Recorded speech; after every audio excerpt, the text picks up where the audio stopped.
Кыргызстандагы айыл аймактардын 84% дотацияда турат. Аларды колдоо үчүн быйыл республикалык бюджеттен 1 миллиард 850 миллион сом жумшалат. Өткөн жылы дотация үчүн 1 миллиард 818 миллион сом бөлүнгөн. Мамлекеттик бюджеттин 80% Бишкек менен Чүйдүн эсебинен толукталарын эске алганда, бул таң калыштуу деле көрүнүш эмес.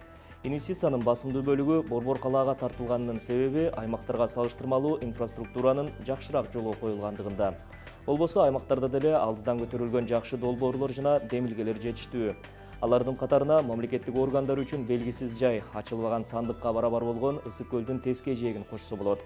Бүгүн Капитал командасы Ысык көлдүн теске жээгинин мүмкүнчүлүктөрүнө саресеп салат. Биз менен болуңуз. Ички инвестициялар Кыргызстандын экономикасына канчалык натыйжалуу тартылса, сырттан келген инвестициянын агымы дагы ошончо өсөт. Жергиликтүү бизнес чөйрө капиталын өз өлкөсүндөгү өндүрүшкө жумшаганда гана чет элдик инвесторлордо ишеним пайда болушу мүмкүн. Сырттан келген түз инвестициялардын көлөмү 2017 жылдын январь-сентябрь айларында 6%, 2016 жылдын ошол эле мезгилинде 15 жылга салыштырмалуу 16%га чейин кыскарганын эске алганда, бул маселе өзгөчө көңүл бурууга татыйт. Инвестициянын көпчүлүгү Бишкек менен Чүй облусуна тартылып келгендиктен, мамлекеттик бюджеттин 80% алардын эсебинен толтурулат. Айтмакчы, Кыргызстандагы 452 айыл аймактын 16% гана өзүн өзү камсыз кылса, 84% дотацияда турат. Мисалга, Ысык көлдүн Тоң районунун өткөн жылдагы жергиликтүү бюджети 58 миллион сомду түзсө, каржылык колдоо катары республикалык бюджеттен 55 миллион сом алынган. Мындан улам өткөн жуманын соңунда Кажы Сай айылында Тоң бизнес форуму өткөрүлдү. Анда 30га жакын чакан жана орто бизнес долбоор аталган аймактан чыккан ишкерлер менен эл аралык уюмдарга сунушталды. Кыргызстанда алгачкылардан болуп уюштурулган мындай форматтагы бизнес форумга 120 бизнес өкүлү катышты.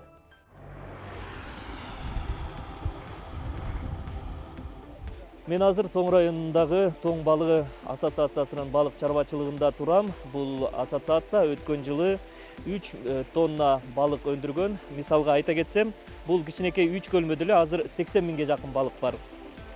27 мүчөдөн турган бул ассоциациянын максаты 2020 жылдан баштап жылына 200 тоннага чейин балык өндүрүү. Ал үчүн 28 миллион сом инвестиция талап кылынат. Бирок жаңыдан иштеп баштаган ассоциациянын мынча каражаты жок. Ага карабай, улам түшкөн кирешеден кошумча көлмөлөрдү куруу уланууда. Учурда балык чарбачылыгынын 30% курулушу аяктап калган. Болсо жалпы көрүнүшү ушул бореки 3 прутты арка өзгө куруп, жайдын күнү боз үйлөр, бореки жерде 3 боз үй турат. Жана башка шалаштар агротуризмге келген, уш жерден кармап, уш жерден бышытып жегенге ушул элге шарт түзүп беребиз. Долбоорду жыйынтыктоо үчүн ассоциация банктарга кайрылып 6 же 10% үстөгү менен насыя алганы жатат. Ошондой эле башка финансы кредиттик уюмдарга да кайрылууну пландоодо. Кичине оорураак болуп турат, себеби деген биздин залогко каражаттарыбыз жок болуп атат, недвижимость жок. Анан биз жана гарантийный фонд менен Кыргыз Орус өнүктүрүү фонддору жардам берсе деп ойлоп аракет жасап атабыз. Ошолор болсо биз өзүбүзгө ишенип атабыз. Себеби деген азыркы биздин салымыбыз 1 миллионго чукулдап калды.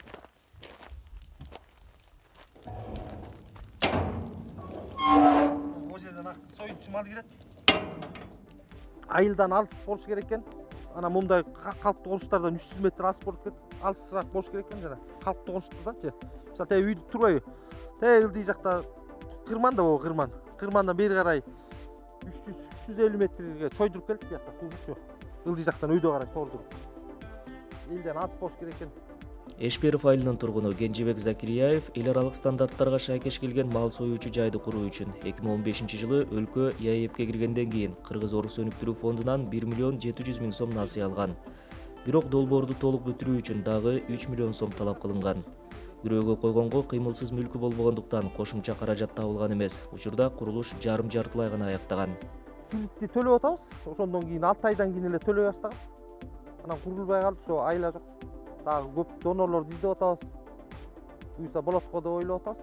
Дагы болсо иштесем деген кишилер болсо иштесе элек. Мал союучу жай азыр Евросоюзга киргенде баарына керек болот да. Ушундай жерлерден союлуп, мисалга пансионаттар бар, пункттөр бар, магазиндер бар, ошолорго өткөрөлүк деген ой болчу. Каражат табылып курулушу аяктаса, бул Тоң районундагы алгачкы мал союучу жай болмок. Ошондой эле 20га жакын киши иш орду менен камсыз болот.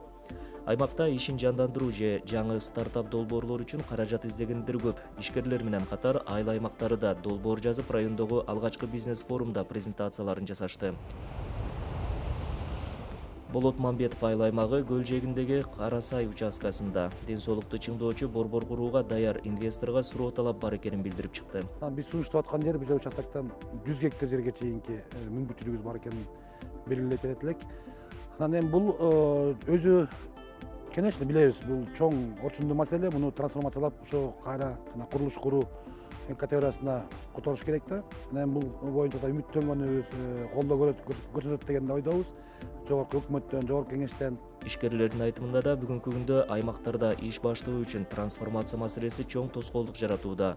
Мурда бул функция райондук бийликтин колунда болсо, азыр өкмөт алектенет. Анын айынан бизнести жолго коюу иши кечеңдеп кошумча чыгымга алып келүүдө. Айылга келсең көп проблемалар бар. Анткени себеби бүгүнкү күндө жер алып переработка завод салайын десең, трансформациясы вопрос турат. Ал трансформациясы айыл өкмөттөн залыш керек болчу, райондон залчу эле, жайкы токтом менен ошо правительстводон кылыш керек. Правительство трансформация кылсаң, ар бир айыл өкмөттөн, райондон, областтан правительство өткүчө убакыттын баары өтөт. Баары эле деген азыр бүгүнкү күндө колго акча сурашат. Бул да схема болуп калганда, ошону бул токтомду атмен кылыш керек. Эң бирден бир азыр проблема ошол атмен кылышыбыз керек да, ошол токтомдучу. Аймактардагы дагы бир көйгөй бул инфраструктуранын жоктугу. Элет жерине инвестиция салууну көздөгөн ишкерлерге мындан тышкары мамлекеттик органдардын ар кандай уруксат берүүчү кагаздарын алууда кыйынчылыктарды жаратат. Ишкерлерге биздики көбүнчө немеде сатканга ыңгайы кандай документтери ошол эле фитосанитария боюнча ошол жактардан жардам шарт түзүп берсе, мен ойлойм бүгүнкү күндө деле шарт түзүлүп эле атат, аракет кылып эле неме болуп атат. Ошонун баарын баттан чогулуп, баттан биргелектешип иштесек, мен ушун үчүн көп жолугуп ушундай бизнес форумдар көбүрөөк өтсө, анан обмен информация дегенде биринен бири кемчилигин түздөп, анан бизде Кыргызда бири-бирибизден сурашыбыз керек, билбегенди сураш керек, уялбай, тартынбай дегендей, бирөөнүн опыту бар, бирөөнүн опыту жок дегендей. Бул жолу уюштурулган алгачкы бизнес форумда райондо өндүрүлгөн товарлардын көргөзмөсү да уюштурулду. Бөкөнбаев айылынын тургуну агроном Азамат Касеев ага өзү өстүргөн квиноа өсүмдүгүнүн данын алып келген. Айтымында квиноаны өстүрүүгө Кыргызстандын шарты туура келет. Жаңы өсүмдүк болгондуктан көп жерлерде бул технологиясын билбегендиктен мага кайрылышат, келип атышат да. Анткени Израилден да еврейлер келип кетти, Россиядан, Грузиядан да келип кетти. Кайра 2016 жылы грузиндер Грузияга барып, ушу технологиясын бир сыйра үйрөтүп берип келгем. Алар чакырышып атайын барып келгенбиз. Түштүк Америкадан алып келинген өсүмдүк деңиз деңгээлинен 4000 метр бийик жерлерде өсөт. Кыргызстанда 2017 жылы 60 гектар жерге отургузулган. Түшүмдүүлүгү жогору, гектарына 3 килограмм айдалып дээрлик 3 тоннага чейин алса болот. Квиноаны экспортко чыгаруу үчүн башка өлкөлөрдөгүлөр документтерин талап кылышууда. Бирок бул өсүмдүк Кыргызстанда расмий катталган эмес. Мунун баасы ар кайсы жерде ар кандай экен. Дүйнөлүк рынокто $2 $16 чейин экен килограмм. Бул да фасол сыяктуу бир жылы көтөрүлүп, бир жылы түшө берет экен. Ошол себептен азыр бизге клиенттер Казакстандан келген былтыр 300 сомдон сураганда, анан былтыр аз эле болчу, бербей болбойбуз. Быйыл жок келе элек азырынча. Кызыл Туу айылынын тургуну Төлөсүн Бектемиров форумда боз үй борбору долбоорун сунуштады. Ал боз үй жасап чет элдиктерге саткандыктан кардарларынын көбү боз үйдү Бишкекке алып келүүсүн суранышат. Мындан улам уста борбор калаада боз үй борборун куруу зарылчылыгы турганын айтат. Анын экономикалык жана маданий жактан да пайдасы болоруна ишенет. Бишкекте боз үй борборун ачсак, чет элден келген элдерде ошол туристический точкада болуп калмак. Биринчиден, экинчиден бул кыргыз элинин када салтын жандандырууда, кийинки эле школьниктерге, кийинки моунга дагы ошолор келип эле бул ачык эшик болот, ошону көрүп кетип, боз үйлөрдү көрүп, тигилишин көрүп турса болот да. Анан туристтерди ошол жактан тосуп эле, ошол жактан коноктоп отурмакпыз. Борборду курууга 9 миллион сомдон ашык инвестиция талап кылынат. Өздүк салым дээрлик 1,5 миллион сомду түзөт. Төлөсүн Бектемиров форумдун жүрүшүндө 2 ишкерден сунуш түшкөнүн билдирди. Форумга жалпысынан 120 бизнес өкүлдөрү, ошондой эле 10го жакын эл аралык уюмдардын мүчөлөрү катышты. Район өзү дотацияда 9 айыл өкмөт бар, ошо ошол баягы жолдорду издеп дотациядан кандай чыгат, республикалык бюджетти кошкондо 113 миллион. Анан 2 айлык өкмөтүбүз бул дотациядан чыккан айлык өкмөттөр, Күнчыгыш айлык өкмөтү менен Көкмойнак айлык өкмөтү. Эми алардын баягы бюджети өзлөрүнө жетиштүү болуп, баягы өзлөрүнүн өнүгүүсүнө каражаттарды жумуштап атышат, калган айлык өкмөттөргө оорураак болуп атат. Ошонун негизинде баягы бизнес форумду ошого багыттап, ошол жерден бир жолдорду издейли деп чогулуп отурабыз. Форумдун жыйынтыгында сунушталган 30га жакын долбоордун арасынан ишкерлер азырынча 10 долбоорго кызыктар болгонун билдиришти. Мындан тышкары ишкер жана инвесторлорду, ошондой эле бийлик бутактарын бир аянтчада жолуктурган иш-чараларды жарым жылда бир же жыл сайын уюштуруп туруу сунушу көтөрүлдү. Ошондой эле форумда жетишилген келишимдерге ар тараптуу колдоо көрсөтүү өтүнүчү айтылды.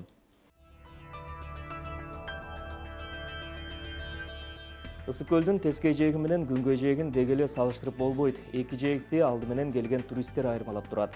Мисалга, тескей жээгке келген турист сууга түшүп, күнгөй күйүүгө деле суусап келбейт. Тескей жээктин туристи алды менен адамдын колу тийбеген жаратылышка суктанып, жергиликтүү турмуш менен таанышууга кызыгат. Баарынан дагы тескей жээк шаардын шашылыш турмушунан чарчагандар үчүн релакс, өзү менен өзү болуп, табият койнунда эс алуу. Биз өткөн жайда туристтердин өздөрү жана аларга кызмат көрсөткөн жергиликтүүлөр менен сүйлөшүп, тескей жээкти сүйгөн туристтин портретин түзүүгө аракет кылганбыз. Азыр ошол материалдарды кайталап сунуштайбыз. I've been in Kyrgyzstan for 3 weeks and it has been absolutely amazing. It's a beautiful country, beautiful nature, people are extremely hospitable. Мен Кыргызстанда 3 жумадан бери жүрөм. Өтө кооз, суктанарлык өлкө экен. Мен ойлоп турам, кайра сөзсүз кайтып келем деп. Алгач Ленин чокусуна чукул Сары Могол айылына барып, андан ары Ош Арсланбапты кыдырдым. Ал жактан Нарынга машина менен келип, андан бери карай Тосор ашуусу аркылуу көлдүн тескей жээгине ат менен ашып, анан Бөкөнбай айылына келип токтодум. Абдан кооз жерлер экен. There's a similarity between Switzerland and Kyrgyzstan, but of course there's many differences. Айрым адамдар Кыргызстан менен Швейцарияны окшош дешет. Бирок менимче айырмасы абдан чоң. Кыргызстанда салттар ушул күнгө чейин катуу кармалат экен. Албетте боз үйдө жашабайт экенсиңердечи. Анан албетте адамдар башкача экен, ачык, меймандос, туристтерди кабыл алууга даяр. Кыргызстан Швейцарияга караганда алда канча чоң, тоолору дагы биздикинен бийик жана табиятына адамдын колу тийген эмес. Ошонусу менен мени өзүнө тартты. It's beautiful, really so much to discover. First of all, I think it's people are really cute and nice. You know, everywhere we go, even in small village in the mountains or just in biggest city, we have lots of fabulous contact with. Биринчи эле бул адамдар чоң шаарларда болобу, айылдабы, керек болсо тоо аралап жүргөндө дагы көп адамдар менен таанышып, байланыш түздүк. Экинчиден табият. Бельгия, Европанын башка өлкөлөрүндө деле тоо менен курчалган көлдөр жок. Үчүнчүдөн тамак аш, плов, шашлык жеп көрдүк жана бул биз үчүн башкача болду. 5 бармак жей элекпиз. Балким бүгүн жеп көрөбүз. In this region, shashlik and plov and things like this. It's not common for us to eat this, so that's really nice. Beshparmak, no, not yet. Maybe tonight we will see, but no, not yet. Even in Europe, when you want to make some trekking, so many days of walking, they are not every time shower or. Биз көбүнчө тоо ташка аралап кеткендиктен бир канча күн душка деле түшпөйбүз. Андыктан анын өтө чоң муктаждыгын сезбейбиз десем болот. Анын үстүнө биз кайсыл жакка бара жатканыбызды жакшы билебиз жана шарттарга даяр болуп келебиз. Балким комфортко көнгөн көпчүлүк адамдарга мындай шарттардын жоктугу терс маанайда таасир этиши мүмкүн. It could be a negative point to come, but көпчүлүгү Германиядан келишет, Португалиядан келишет, Франциядан абдан көп келишет. Мындайча айтканда, Европанын 80% келет да. Кореядан да келишет, Кытайдан келишет, Чехиядан көп келет, поляктар келишет, Голландия көп келет, Швейцариядан көп келишет. Швейцариядан келип, тоолорду өздөрүнө окшоштуруп кетишет да. Бизге окшош экен, абасы окшоп кетет деп айтышат. Ал эми Германия, Франциядан келгендер, алар болсо абдан кызыгат да. Биздин даже кичинекей мындай таштарга чейин, тоодо өскөн ар кандай чөп, гүлдөрдүн баарына кызыгып, ошонун баарын бирден сүрөткө тартып, аябай өздөрүнө мындай эргип алышат да. Мисалы үчүн Италиядан келгендер алар абдан көп сүйлөшөт. Алар киши менен аябай көп сүйлөшүп, баарын билип ушинткиси келишет да. Франциядан келген туристтер алар аябай мындай жумшак болушат, ийилип эле салам берип эле күлүп турушат дайыма. Ал эми Германиядан келгендер болсо өзүбүзгө белгилүү, алар аябай так жүрүшөт. Даже кечинде жатаарда алар бүт жердин баарын карап, эшиктердин баарын жаап, кичинекей детальдарга чейин карап, так жүрүшөт, светтердин баарын өчүрүшөт. Бүт правилаларды кылып анан эсе алышат да. Ушу орустар менен казактар аябай шаңды эсе алат. Ал эми чет өлкөдөн келген туристтер аларга көбүнчө мындай тынчтыкты сүйүшөт, китеп окушат, укташат, баягы тынч эсе алышат да абдан. Алар көбүнчө ушу тоолорго, абанын тазалыгына, эң негизгиси тынч, велосипед менен келишет. Трассада машина азыраак жүрөт, ошого карап велосипед менен бул жакка келишет. Булар анткени баягы Европадан келип, баягы уже цивилизациянын туу чокусунан келип атат да. Ошондуктан булар капризный деп айта албайм. Булар абдан жөнөкөй, абдан кичипейил адамдар болушат. Алар менен иштешкенде кыйынчылык, башында эң негизги кыйынчылык тил болгон мен үчүн. Башында мындан 6 жыл мурун тилден абдан кыйналгам. Азыр алар менен англис тилде сүйлөшөбүз. Мындан улам тескей жээкте күнгөй жээктегиден кескин айырмаланган туристтик кызматтар өнүгүүдө. Мисалга, Жети Өгүз тоң тарапка келип калсаңыз, тамактана турган жай табуу кыйын. Мында Чолпон атадагыдай жайнаган кафе-ресторан, түнкү клуб өңдүү көңүл ачуучу жайлары жок. Бирок ошол эле маалда туристтерге түшкү тамак даярдаган үй шартындагы кафелерди кыргыз каада салты менен кызыктырган туристтик кызматтар бар. Мында чоюп туруп эле кой берсе болду. You pull and let it free. Кыргызстандын каада салтына, көчмөн турмушундагы атрибуттарына кызыккан чет элдиктердин саны арбын. Түштүк жээкти кыдырып жүргөн туристтерди да бул жашоо мүнөзү өзүнө тартып турат. Мындай суроо талаптан улам демилгелүү жаштар келген конокторго жаатуунун сырларын үйрөтүп, мүнүшкөрлүктүн тарыхын айтып берип акча табышат. Муну деген жаап койгонубуздун себеби жаныбар мисалы бул бүркүттөн 2 километрге чейин көрөт. Мисалы алыс жердегини көрүп жылына берет. Бул томогону кийгизбесең, ошон үчүн биз кийгизип коебуз. Керектүү маалыматты алгандан кийин туристтер эстеликке сүрөткө түшүүгө ашыгат. Бирок көчмөн цивилизациянын бир бөлүгүнө саякат ушуну менен аяктап калбайт. Көрө турган дагы көптөгөн жерлер, жолуга турган кызыктуу инсандар, түштүк жээкте жетиштүү.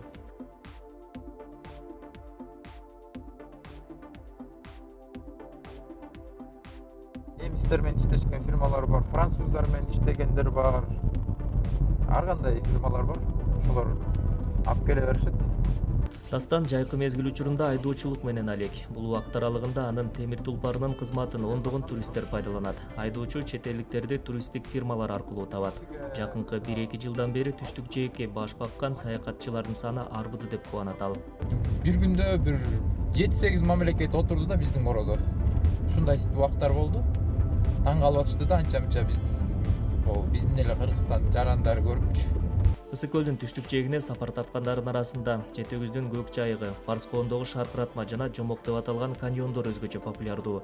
Дастан бул даректерге жүргүнчүлөрдү жеткирип кайра алып келгени үчүн 600-700 сом алат. Ал эми айрым жетүүгө оор болгон өрөөндөргө баруу үчүн саякатчылар жылкыларды ижарага алышат. Анын орточо акысы саатына 100 сомдон 300 сомго чейин туура келет. Туристтерге эми ар кандай өздөрүнүн заказ бергенине жараша болот да. Кээде плов тешет. Көбүнчө шорпо, оромо, бешбармак, куурдак өзүнүн каалоолору менен жасай беребиз. Негизи өзү комплекске шорпо, оромо, салат, чай, варенье,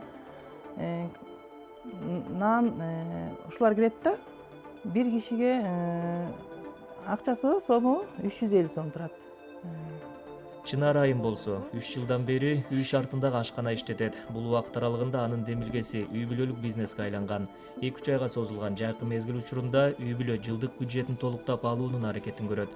Башында алар туристтерди тартуу үчүн кошумча боз үй тигип, кардарлардын агымын арттырууну каалашкан. Бирок анын дасторконунан даам сызган көпчүлүк чет элдиктерге ашкананын ушундай турган турпаты жаккан.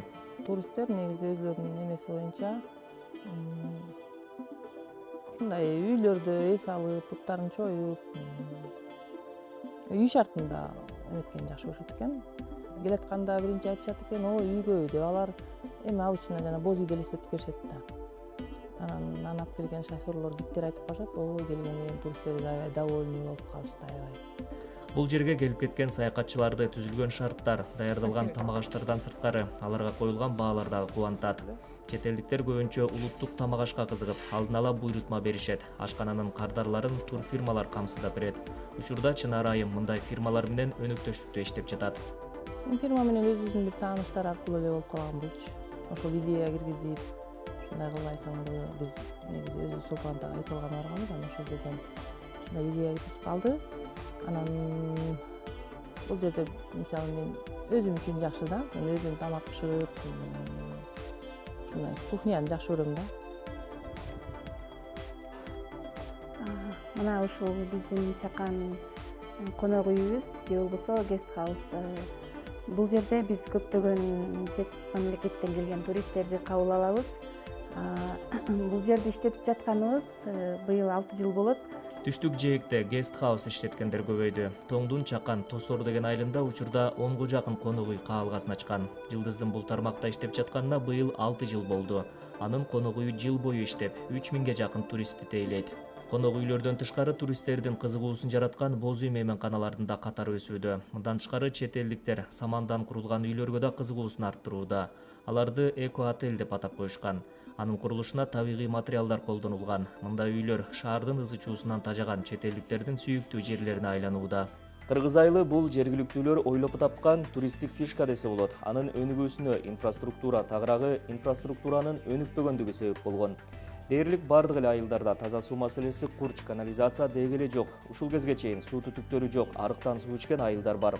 Андан калса суу түтүктөрү бар жерде деле суу дайым боло бербейт. Андыктан көпчүлүк айылдарда үй ичиндеги санузел, душ, ысык суу өңдүү шарттар жок. Бирок буга карабай, айыл тургундары туристтердин көңүлүн таап, аларды чыныгы кыргыз турмушу менен тааныштырып, керек болсо, муну чакан бизнеске айлантышкан. 2011-жылы кийиздүүндө фестиваль уюшулуп, ошондон кыргыз үй болуп уюшулуп калдык. Бизде эми аябай условиябыз жок, туалет, ванна жок. Туалетибизди жаңыртып, тышка чыгарып, жакшынакай кылып салып койдук. Бирок туристтер келгени менен мындай жалып кылбайт. Кыргыз үйү болгондон кийин ушундай болуш керек деп, наоборот, жакшы экен дешипчи. Жакшы экен дешип, ошо көп келе башташты да, ошо кыргыз үйү деп. Өзүлөр айтат, мындай жуунганга эмне бар деп, жана биз мончобузду көрсөтөбүз, биринчи кирип келатканда эле эшиктен. Ушундай десек, окей, жагат дейт да, жакшы эле жагат. Анан биз акчабыз жок, эмне тамак ичебиз депчи, акчаңар жок болсо да тамак беребиз десек, ошого аябай сүйүнөт да. Эгер анан акчабыз жок деп жетпей калды дейт көбүнчө. Анан биз мындай эмеден салып ийсек болобу дейт да көбүнчөчү, жанакы банк аркылуу депчи. Анан биз күлөбүз, кичинекей акчанын эмнесин саласыңар депчи. Бизде андай жок, бизде сөзсүз мындай келген кишиге ушундай мамиле кылабыз десек, анан аябай сүйүнүшөт, ыраазы болупчу, рахмат.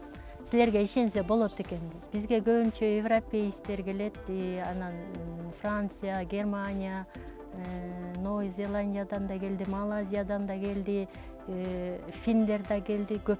Анан япондор көбүнчө, япондор келет.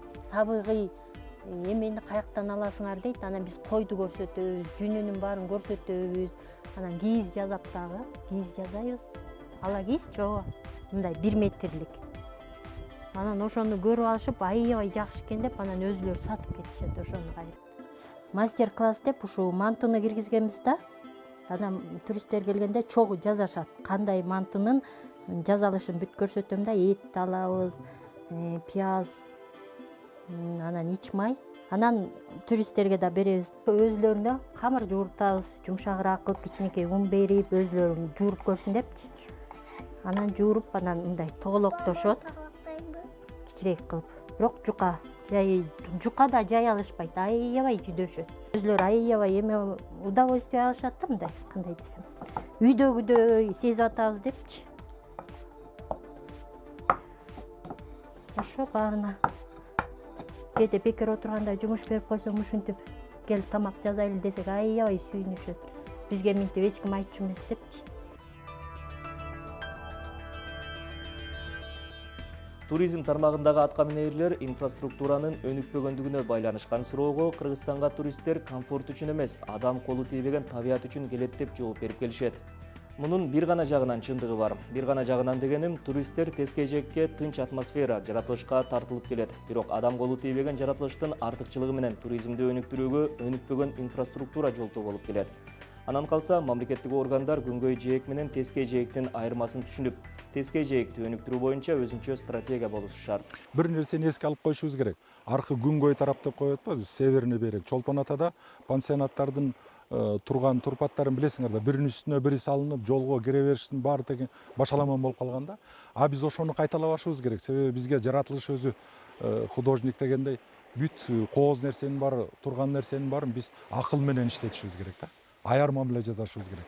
Токойлорубузду, көлдүн жээктерин, мисалы үчүн көлдө мындай катар кетип баратсаңар, пескоблоктон көлдүн жээктеги объекттерге забор салып салышкан да. Бизде карасаңыз, эртеби, кечпи кетип баратканда көлдүн жээгин карап кандай суктанышат туристтер. Биз болсо анын баарын жаап атабыз да. Чүңкөп салып эле кандайдыр бир араб мамлекетинин заборлорун салып салганыбыз болбойт да. Анан сөзсүз түрдө багыт берүү керек болсо керек. Мисалы үчүн себеби ар ким эле өзү каалагандай нерсени сала берсе башаламандык болот да, жана азыр биз ошону северден көрүп атабызбы? Туура айтасыз. Мисалы үчүн мен мына жерде Барскон айылындагы объектке мен контейнер тигибу деп ар бир кыргыздын этнографиялык нерселери менен, кыргыздын салт санаасы менен сактай турган, баягы орусча айтканда первозданный деп атпайбы, ошо первозданность сакташыбыз керек да, жаратылыш. Мына ландшафт айтып атпаймынбы, дүйнө жүзүндө ландшафт түзүш үчүн ар кайсы жактан көп материалдар тартып келет, канча миллиондогу. Биз болсо турган ландшафттарды көгөртүп, жашылдандырып, анын үчүн каражат керек. Жолдо инфраструктуралар керек. Мына чет өлкөлүктөрдү айтып атпаймынбы, булар бизге не столько көлгө, булар биздин жаратылышка, биздин кыргыздын жашоо турмушуна, кандай тамактанат, кандай жашоо шарттары бар, эмне кызыктуу бир кол өнөрчүлөр бар, ошого кызыгат да. Биз баардыгын ошого шарт түзүп беришибиз керек да, бир система болуш керек. Бизде система жок болуп атат да. Мисалы үчүн чет өлкөгө келгендерге пятизвездочный аны муну ага деле кызыкпайт. Мен көп байкап атпаймынбы? Булар боз үйгө жаткысы келет. Таза абада керек болсо, монда көк чөптүн үстүндө чатырлары бар, велосипед менен жүрүшөт. Өзлөрүнүн баягы карталары менен жүрүшөт да. Бизде Кыргызстанда именно ошол кергенден баштап каяка барыш керек, кандай тозуп алат, каяка барганда кандай жетет, ошондой маалымат жок болуп атпайбы? Ошол жагынан биз аксап атабыз да. Анан мына архитектурный решение, мына тескейди сактап калабыз десек, Кыргызстанды өзгөчө абдан кооз көрүнүштөрдүн баары күнгөйгө караганда тескейде. Күнгөйдө Семеновский Григорьевский ущелье, биякта Жети өгүз, Барскон Капчыгай турат, Көк жайык турат, ак суу турат биякта. Мен мындай деп айтам да, мисалы үчүн балыкчыдан келатканда мен өзүмө балыкчыдан тиги Кара шаарга чейин африканский саванна деп коем. Саксаулдар көлдүн жээгинде кышы жай аккуулар кышташат да. Андан бери кескен белине келгенде туристтер каяка баратабыз деп таң калып калат. Жайдак тоолор да, Монголия окшоп кетет да. Анан кийин Кажы сайга кире бериште американский Гранд Каньон деп коем. Кыпкызыл тоолор, ошо адамдар келип алып туруп ошо кумга, суунун тазалыгына суктанып, американецтер, чет өлкөлүктөр абдан ошого кызыгат да. Анан мына тосордон бери карата уже как Швейцария деп коем Жети өгүз жака. Себеби жаратылыш кооздугу ушунчалык адамдарды суктандырат, өзгөчө чет өлкөлүктөр да. Азыр эми ушундай башаламандык боло берсе, балким туристтердин да бул жака болгон кызыгуусу жоголуп кетиши мүмкүн. Албетте. Энергетика өзүнчө, бул туризм деген даже керек болсо андан да чоң Кыргызстанга ийгилик, байлык алып келе турган, элдерге жумуш бере турган отурсунда. Биз убакытты өткөрүп атабыз да, жылдан жылга айтылып калып эле, анан кийин туризмди бир жака чаптап, тияка чаптап эле, анан кийин жок болуп кетебиз да. Бир японец келди. Тетиги дөңдө бир сутка отурду да. Мына ондай 10 метр таштардын көрүнгөнү, тазалыгы ушунчалык суктандырат депчи. Эми ошол Япониянын маданиятын билесиңер. Ошол суктанып аткан нерсе бул аны кыргыз жөн эле сактап турдук да. Биз ошону күтүп алышыбыз керек. Мына азыр көлдүн жээктеринде очистное сооружение ал өзүңөр тапкыла деп 2 айда мисалы үчүн очистное сооружение $100 000, $50 000 чейин барат да. Аны тапкандар ар көздөбө миңдеген кабыл алгандар жазашы мүмкүн. Азыркы биз өнүгүп аткандарга доступный кредит болмоюнча дүйнө жүзү инвестиция менен өнүгөт да. Даже Америка бүт кредит инвестиция менен жүрөт. Биз болсо Кыргызстанда мына азыркы ишкерлер өзүлөрүн өзү көтөрө албайт да. Ушул мамилени караш керек да. себеби элге мүмкүнчүлүк түзүп бериш керек мамлекет, а эл болсо өзү эле аракет кылат. Бул капитал экономикалык обзор болду. Экономика, финансы, бизнес дүйнөсүндөгү ушул жана башка жаңылыктар, тенденциялар менен кесиптешим Айсулуу Тикимбаева 3-күнү ушул эле маалда тааныштырат. Өткөрүп жибербеңиз. Ишиңизге ийгилик.